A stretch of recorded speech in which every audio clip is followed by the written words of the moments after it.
வணக்கம், நான் உங்கள் ஆய்வக நண்பன். இன்றைய காணொளியில் நாம் கிளாட்டிங் ஃபேக்டருக்காக சோடியம் சிட்ரேட் கண்டெய்னரில் நாம் சாம்பிள் எடுக்கும்போது ஏற்படும் சிறு தவறுகளை பற்றி காண்போம். நம்ம சோடியம் சிட்ரேட் கண்டெய்னரில் அதில் ஒரு மார்க்கு கொடுத்துருப்பாங்க, இல்லாட்டி வேல்யூம் மென்ஷன் பண்ணியிருப்பாங்க. அந்த வேல்யூமை விட நம்ம கம்மியாக எடுத்தாலோ இல்லை அந்த மார்க்கை விட நம்ம கம்மியாக எடுத்தாலோ என்னென்ன ப்ராப்ளம்லாம் வருது அப்படிங்கிறது சின்ன எக்ஸாம்பிளோடு பார்ப்போம். நான் உங்களுக்கு ஒரு பிக்சர் போட்டிருப்பேன். இதில் ஒரே பேஷண்ட்டுக்கு 2 சாம்பிள் எடுத்திருக்கோம். ஒரு சாம்பிள் கரெக்டாக அந்த மார்க் வரைக்கும் எடுத்து டெஸ்ட்டு போட்டிருக்கோம்.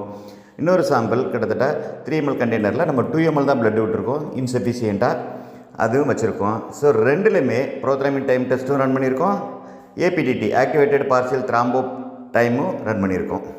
ரெண்டோட ரிசல்ட்டையும் நம்ம கம்பேர் பண்ணும்போது நம்ம கரெக்டான வேல்யூமில் எடுத்த அந்த சாம்பிளுக்கு ரெண்டுமே நார்மலாக வந்திருக்கு. ஆனால் இந்த லோ வால்யூமில் எடுத்திருக்கிற அந்த சாம்பிளில் டெஸ்ட்டு ரெண்டுமே அப்நார்மலாக வந்திருக்கு. அவங்களுக்கு ப்ராப்ளம் இருக்கிற மாதிரி.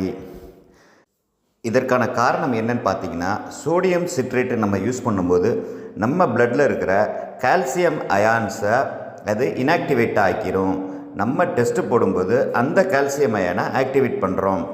இது நம்ம சஃபிஷியன்ட் கம்மியாக, அதாவது மார்க்கை விட கம்மியாக எடுக்கிற பிளட்டில் எக்ஸஸாக இருக்கிற அந்த ஆன்டிகோகுலண்ட்டில் இருக்கிற கால்சியம் அயனால் ஹையர் வேல்யூ நமக்கு கிடைக்குது. ஸோ நம்ம கிளாட்டிங் ஃபேக்டருக்கு டெஸ்ட் எடுத்தால் இனிமேல் எக்ஸாக்டான வேல்யூமை எடுத்து நம்ம கொடுத்து அக்யூரேட்டான ரிசல்ட்டை கொடுப்போம். தேங்க்யூ. பாய் ஃப்ரம் ஆய்வக நண்பன்.